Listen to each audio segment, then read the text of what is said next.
Hello, this is the book Liberty: How the Revolutionary War Began, specifically pages 2 and 3, titled The Liberty Tree. First, I'll read the chapter and then the captions underneath the three photographs.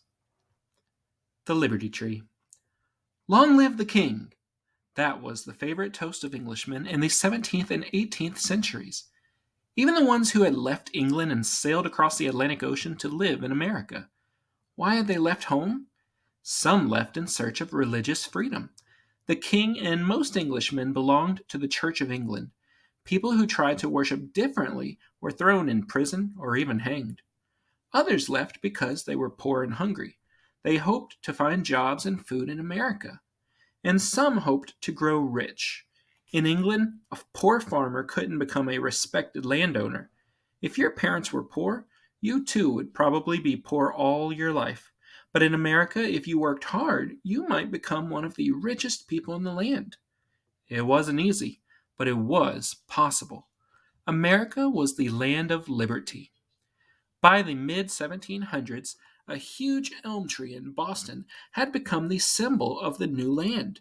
It was called the Liberty Tree.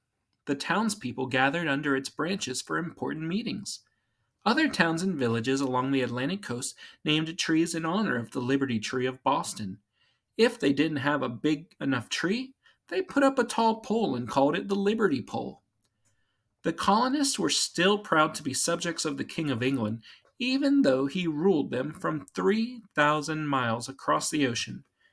But they were very glad to live in the new and wonderful land of opportunity, America. Starting with the picture on the top left, it says, who were the Americans? Most of them were farmers. Others were shopkeepers and tradesmen. Many were black slaves who lived mostly in the South. Some of the English colonists were really Dutch, Swedish, or German, but they lived as subjects of the English king. And now, the bottom left corner. Colonial men and boys ate with their hats on. They took them off only to drink a toast.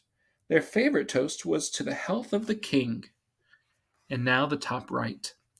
In 1760, a new king, George III, came to the throne of England.